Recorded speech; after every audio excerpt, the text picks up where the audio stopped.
We got three candidates who are running for office. I want to introduce them. Nicole Cole. She's a member of the Spotsylvania County School Board. She is running for Virginia's House of Delegates. Nicole Cole. Nicole, 66. Nicole? Yes, sir. What's it's happening? Great to be here. Hello there. All good. That's all right then. Joshua Cole. He, of course, second-term delegate. And he, of course, represents the city of Fredericksburg and parts of Stafford and Spotsylvania counties. Give it up for Joshua.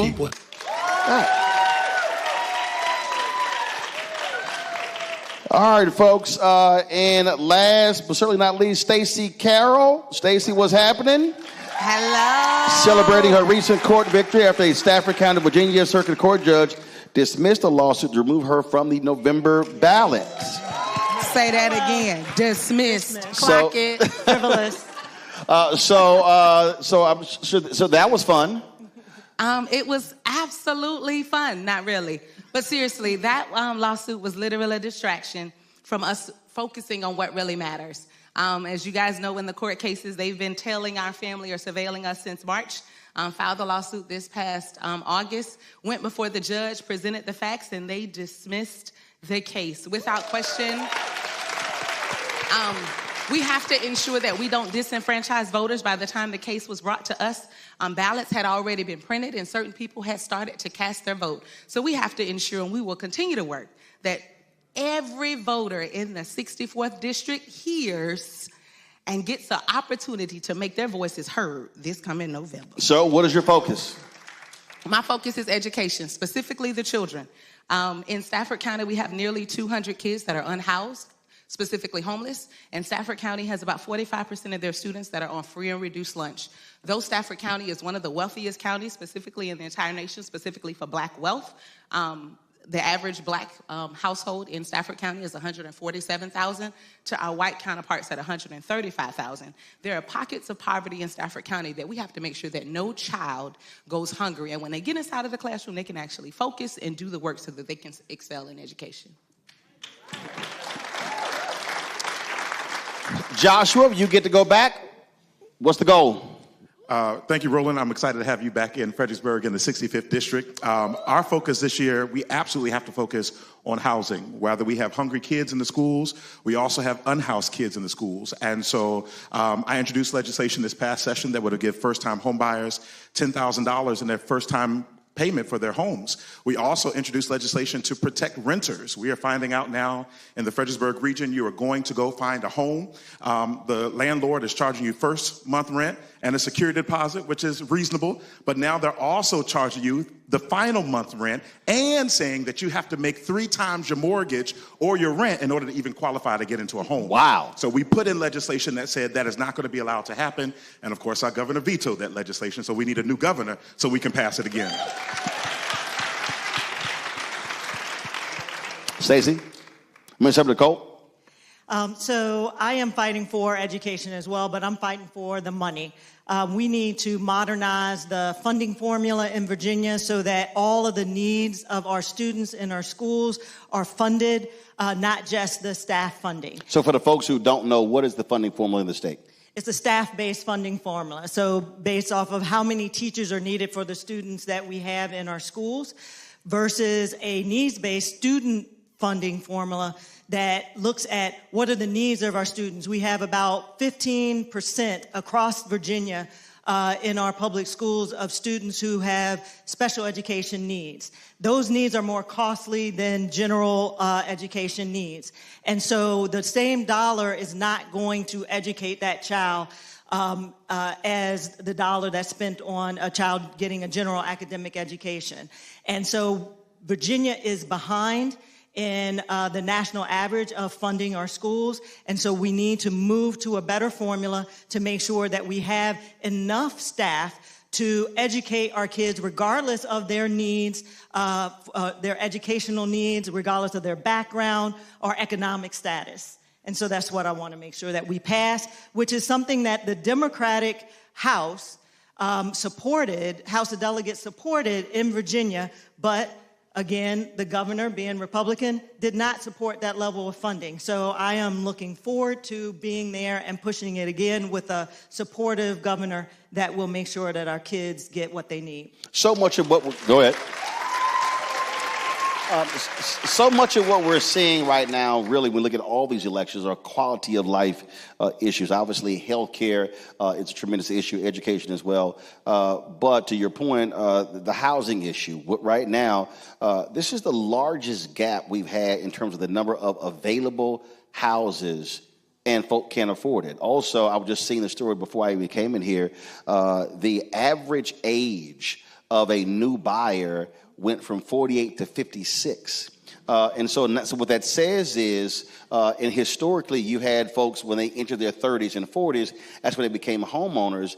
But it's become so expensive, they can't become homeowners. And so what more can the state do to impact this here? Because you've got, to your point, landlords, you've got developers, you've got all of these folks who want tax incentives to build so-called affordable housing that's really not affordable.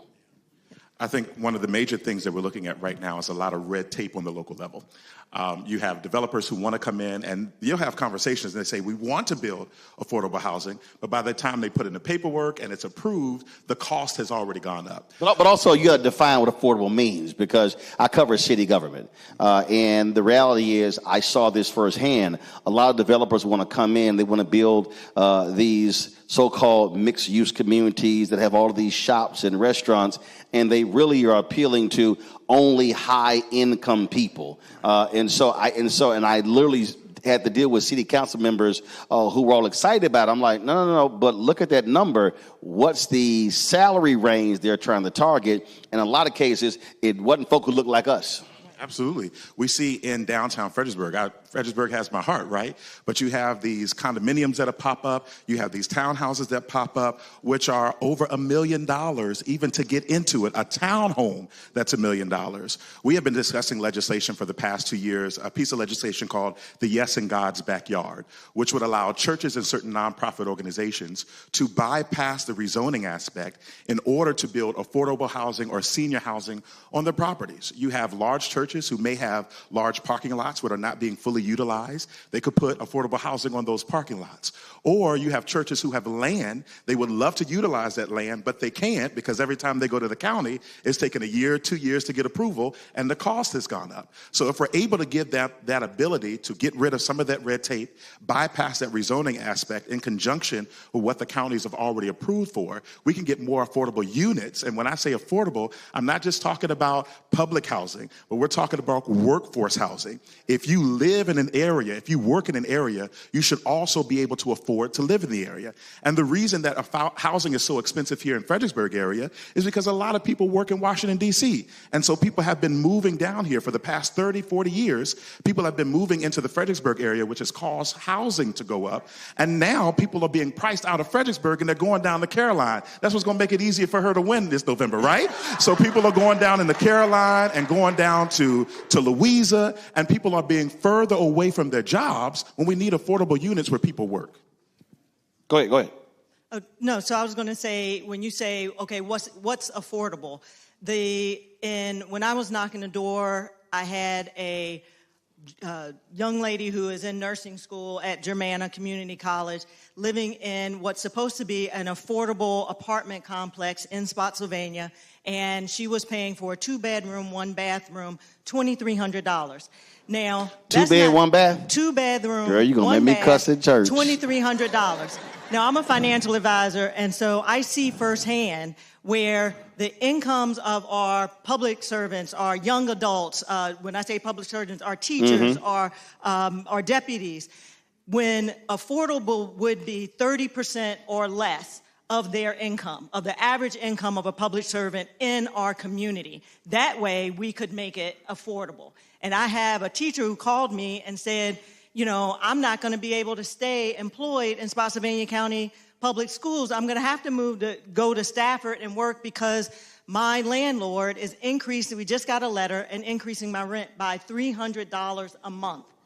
That is insane when we don't even have a cost of living adjustment for teachers.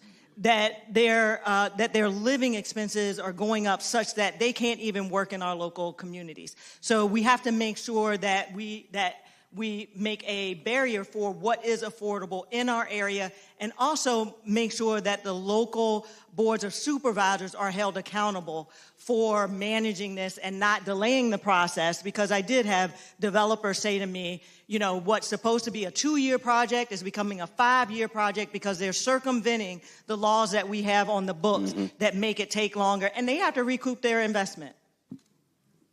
So for the affordable housing, I'll go a little deeper, and I'll say specifically policy, because I know it's not just a policy.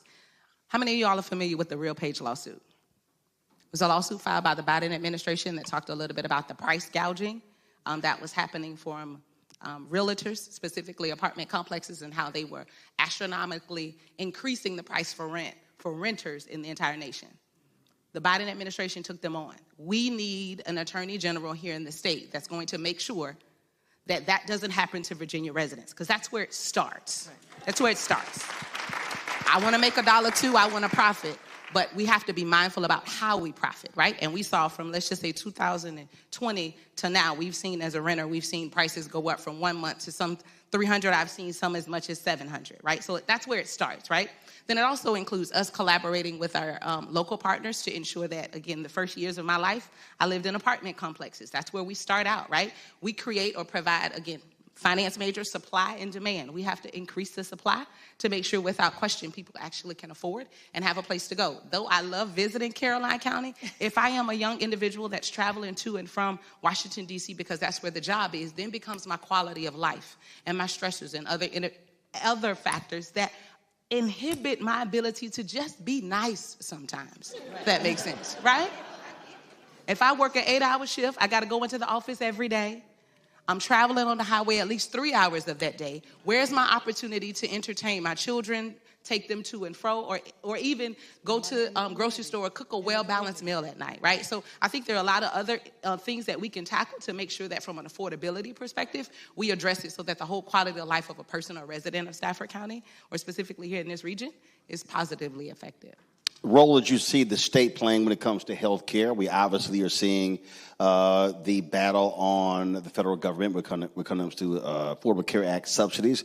A lot of people are freaking out because they're seeing those subsidies go away. It's going to be some explosive health care rates that happens. If they don't have that Affordable Care Act, that's going to now put stress on the county health system.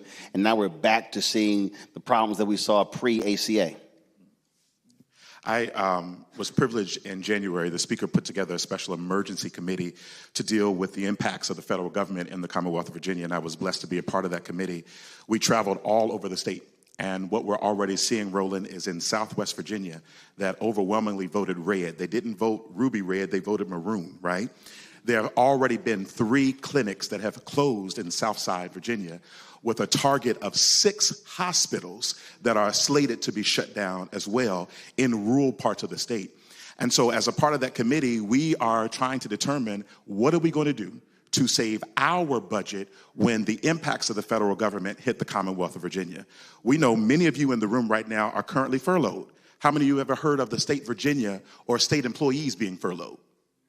You don't, because we're required by our state constitution to produce a balanced budget every 2 years. So when we lose the money from the federal government, regardless of what happens, we're the ones. Whoever is our next governor and whoever is in the General Assembly come January, their work is cut out for them, because we have to figure out how to manage all of the pitfalls that this federal government is taking money back, how we have to manage that budget, and how we have to support folks on Medicaid. We did the Medicaid expansion in 2018. Now there's over 500,000 people in the Commonwealth of Virginia who are on Medicaid who are poised to lose their insurance, regardless of what Nappyhead said, that they're not going to lose their insurance. But we have to make sure that these people are keeping their insurance. And that's a responsibility that we as a state government have to do. And even on the Medicaid, people don't understand that especially with expanded Medicaid, a number of our children are on Medicaid. And that will create a burden for our schools, where there's an expectation that our schools are providing the services that these kids need whether they're getting fed, whether they're getting their medication at school, whether they're getting their speech services, whether they're getting mental health services. All of that burden is put on our public schools. And then again, we're not getting the funding that we need. So that gap for Medicaid for our kids is going to come back on our schools as well. And so, there has to be an answer, and it's not going to be an easy one. We're going to have to be real creative when we get in office. I would say beyond creative. Girl, turn your phone off. She's watching the show on her phone. We are live. It's okay. Hey, girl, hey, we see you. I would say being creative. I hear everything. Go ahead. I would say being creative is an understatement. We have to be creative and strategic. Because even before some of the Medicaid cuts that we know are coming, our current Medicaid system has problems. And I say that as a foster mom. I have a foster son that has been on the waiting list to get inside of a specialty provider for the last 9 months. God forbid something happens, we're still waiting to be able to get an appointment and schedule. The appointment just got scheduled for the first week in December, right? So even before the specific cuts that my future colleague was just talking about, we have to be mindful that we have to be strategic. Stacey, what's the definition of being strategic? We know, specifically speaking, that a nurse anesthetist goes through an extensive training from a master's level program to be able to understand how to administer drugs or medicine to those that are currently in surgery.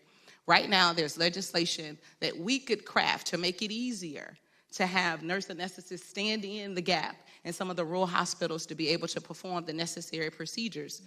Currently, right now, it's required that a medical doctor, someone with an MD, be present to sign off, even if they don't have the credentials to be able to understand, right? So from a legislative perspective, there are things that we can do that make it easier for people that have the credentials and have the training to be able to do their job. Right. We've done it, specifically speaking, the General Assembly did it as it relates to my profession as a CPA, made it easier for young candidates such as myself to come out and become licensed. I think we should do so specifically as it relates to healthcare and making healthcare access easier, specifically for those people that may not want to live in the rural areas, but incentivize those that do and provide it easier for them to be able to support the patients in that area. All right, that's a good one there. All right. When you've been going door to door, what have the folks been saying to you that they want? What's the most common thing you're hearing? Well, there's a sore spot in Spotsylvania and Caroline County, but especially in Spotsylvania in education, because we had an extremist board my first 2 years on the board. And they did a lot of things to damage the quality of education that we are trying to deliver in Spotsylvania. You had one of the Moms for Liberty board? Yes, absolutely. We had the Burn Books board member on my board, okay, who was the chair of the board. And Burn the books, who couldn't read the book. Burn the books. Go ahead. And they hired a unqualified superintendent who actually did ban 37 books from our school system. The only thing that reversed that was working in the background to identify candidates to run for office in 2023 who were pro-public school candidates and supporting them to win their races so that we could flip the board back to something that was actually to a board who was actually going to work in the best interests of our kids. So we have to make sure that, so at the doors, because our community remembers that. They remember the pain of that. They remember me being the fighter to make sure that I was holding those elected officials who had the majority accountable and worked and started a pact to be able to flip the board so that we could then unban the books. It took, even though we had people coming out complaining about the books being banned, it took flipping the board to have the power to unban the books. So when you have an extremist majority like we have now in the federal government, we have to, as people, come out, yes, and protest. But in Virginia, we have the opportunity this year to vote for people like me, again, Josh Cole and Stacey Carroll, in order to flip these seats so that we can make decisions that will be good for the people in our community. And again, the point there is, You can't just complain about what they are doing and what needs to happen. The way to impact that, you actually have to use the power of the vote to take them out. When you go door to door, what are the folks telling you? Absolutely hearing about housing, the cost of housing, but also, as I've been knocking on doors for the past 2 or 3 weeks or so, I've been encountering federal workers who are either furloughed or who were ripped from their positions or living in uncertainty if they're going to work today, will they have a job come tomorrow? And so I think that it's extremely important as we look at the elections that we're facing this year, we have the opportunity to elect a former congresswoman who has served during the former Trump administration, who knows what it means to fight against what he's doing, but then put that together with the experienced legislators that we already have in Richmond who know how to navigate the state system, bringing us together to push back against this second Trump administration, bringing good paying jobs, because a lot of the governor released a website, says Virginia has jobs. Yes, Virginia does have jobs, but many of you federal workers who have been let go are overqualified for those jobs and still can't get hired. And so we need someone who's going to bring jobs to the Commonwealth, who are going to be able to say, you may have lost your job as a federal worker. Good, we're going to bring this other job here that you are qualified for that's going to pay you equitably to what you were used to be making, and you're going to still keep your pension. Because many people were losing that when they lost their jobs. And this is what people in the Fredericksburg area are complaining about and are worried about. So I would have to say I hear more than just when I'm on the doors, because you name it, I'm at the commuter lots at 5:30 in the morning aggravating people. I see people in the grocery stores at the You where at 5:30 in the morning? At the commuter lots. Catching people, I talk to ring cameras. 5:30 in the morning? Yes. Wherever you are, I am. Yes. I'm going to sleep at 5:30 in the morning. No, I'm at 5:30 in the morning. I'm at the commuter lot saying, good morning. Had you would have opened that door and talked to me, we could have did this at 6 p.m., but now we're doing it at 5:30 a.m., right? I've been in every space or place, whether it be the masjid, the mosque, or a church, whether it be white or black, predominantly, just talking to people. And the one thing that I consistently hear is they want to preserve what they've built for generations to come, is one specific thing that I've heard. And whether that be, and specifically speaking, we know the black wealth here in Stafford County, but there's a lot of federal workers and contractors that I've encountered here more recently at home as well. And a lot of them are concerned about how or where the next paycheck or when the next opportunity is going to open up, specifically speaking. I know because when I was offered the opportunity to take a federal job, I declined because the salary offer was less than in the private sector. So I know firsthand that a lot of federal workers took a job decrease for the stability that the federal government offers. So when I hear people, I talk about how they talk to me about how they're changing their current plans, whether it be for vacation or Christmas, they're changing some of their thoughts of where they would go, or they even send their kids to college, on how specifically, without just this federal shutdown, just in general for the next 3 years and 2.5 months, how they will adjust their lives to adjust to this current unstable administration. I'm still stuck on that 5:30 in the morning. You ain't talking to me at 5:30. I'm trying to get on this doggone train to go to sleep. If you saw me at the commuter lot, raise your hand. Ow! Bet you were trying, like, girl, I'm trying to go take a nap. Don't go on. Go on. Every space in place. That's where I'm at. Last question for you before I go to the break. And there's somebody who's watching. Doesn't matter. They could be young, middle-aged. They can be a seasoned saint. And they're like, okay, I hear all of that stuff, but I ain't feeling none of that. What do you say to them? So you rocking your little team. So you got jerseys and everything. Yeah, she got Team Nicole 66. I bet you got jerseys and all kinds of. Yeah, I got you. Okay, we got your own cheerleading squad, huh? Okay. All right. So what would you say to that person who says, "Man, this voting stuff, I just don't feel it. I don't see it. I don't think it matters to me." What do you tell them? Yeah, and unfortunately, I have seen that this past week on the doors too many times. With African Americans, and one door knock, gentleman said, I'm not political, and I said, look, I don't need you to be political. I need you to vote for me so I can be political for you, because I am going to be the one that is representing this community, and I am running against someone who has been in office for 35 years, okay? And he has not been supporting you or the issues and what's important to you, your family, and our community here in Spotsylvania and Caroline County. And in order for me to be political for you and fight for you to get what you need and what we need in this community, I need you to vote for me. And what people don't understand, and I say this from the dais on school board all the time, is you absolutely need to be political. It only takes, and I've seen it, it only takes one person to come up to the podium in public comment and say, hey, this is something that I want. And we can, as elected officials, be like, okay, Dr. Mitchell, can you get your staff to work on this and bring it back to us as a policy, and then we vote on it. That's it. But when you don't show up, because I have complained over the years that we aren't showing up in school board meetings, and I beg, my sorority sisters know, I beg you to come to school board meetings to let us know what you need and what we need in this community. What sorority is that? Alpha Kappa Alpha. Y'all better, AKs, y'all better wake up. You said you begged them? Did they show up? But the Deltas did show up.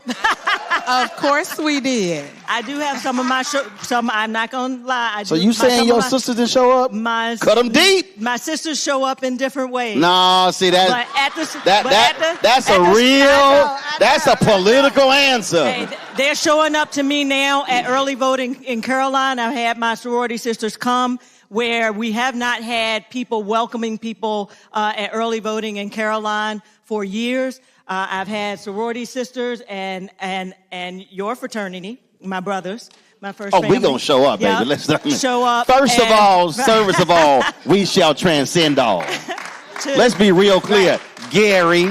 To show up, to show up and greet people at the polls when they go to vote, because as you said earlier in the earlier panel, people still don't know what district that they're in. People don't know who's on the ballot. And when we have someone there to greet them and say, hey, Nicole Cole, what district are you in? You don't know. Let me help you. If you're in District 66, Nicole Cole is on your ballot and she's going to fight for you, and I need you to vote for her. And they're coming out and they're saying, we voted Cole. So I don't even remember. What was the question? You answered it. You answered. I got you. Well, first of all, but also I think what we have to explain to people, because again, when you don't know, you don't know. You got to advocate for yourself. We got to explain to people get them to understand that there's no facet of their life that government does not play a role. Right. And so the notion that I'm not political, that's fine, but trust me, government impacts your life. Right. What do you say to that person? What I think we've all been looking for is people with power to get some sense, and people with sense to get some power. Congresswoman Ayanna Pressley, I love the quote. She said, the people who are closest to pain should be the closest to the power. And we're now living in a reality where people are like saying, I'm not concerned about politics. It's too convoluted. You have at it. You do what you're going to do. But this is where I challenge you. You don't care about politics, but your landlord does, and that's why your rent is high. You don't care about politics, but your insurance company does, and that's why your premiums are high. You don't care about politics, but your job does, and that's why your pay is not high. And so we are looking at people who don't care, but politics is involved in everything around you. And if we got to be like Shirley Chisholm. If you don't have a seat at the table, you better bring up a folding chair and make a place there. And so we all have been fighting. And we all need to encourage someone else to fight, because if you're not at the table, you're on the menu. And it's time out for us being on the menu. We're about to march down to Richmond and flip the executive mansion, expand our majority in the House of Delegates, get that attorney general seat, and we're about to make the menu. All right, close out. And that settles it. The only other thing I would add to what, see, you never come behind a preacher, but the only thing that I would add to what... Yeah, a little hard to preach at 5:30 in the morning. And I was up at 4:30 this morning. But no, I find a way to relate to them. I tell them when they look at my credentials now, I look so accomplished and so polished, and I remind them that I started out and I got pregnant when I was a junior in high school. That young man now was a junior at Morehouse College. And I tell them about that because I remind them that I didn't miss a day at school, and it was government programs that paid for him to go to daycare while I still was able to go to high school and finish on time. And I remind them of various ways that the government can help them stand up. And the only way that those programs are fully funded and in effect is if we got the right people in those offices advocating, because I'm a benefit of a generation that advocated prior to me. And though I stand and I will advocate for them, even if they choose not to vote, because I will remind them of all the things that Josh Cole and Nicole Cole just said. But if in case they don't, I still walk away and I still try to remind them that, hey, you look at me now, but I promise you, politics cares about you. Put your hands together for Nicole, Joshua, Stacy. Josh Cole became a pastor and delegate to serve his community. That's why Josh is fighting to lower costs for families hurting from inflation and make sure we can all afford quality health care. But Sean Steinway has embraced his MAGA backers who support Trump's mass firing of federal workers and the MAGA plan to ban abortion with no exceptions. We deserve better than Sean Steinway.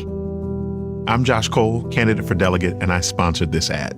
In the military, I gave orders, and they went a lot further than they do around here. If there's one thing I've learned as a mom and foster parent of more kids than I can count, investing in their future isn't a choice. In Richmond, I'll fight for Stafford's fair share for our schools. Smaller class sizes, better teacher pay, and more vocational training. I'm Stacy Carroll, and I'll fight to get our kids' future in order.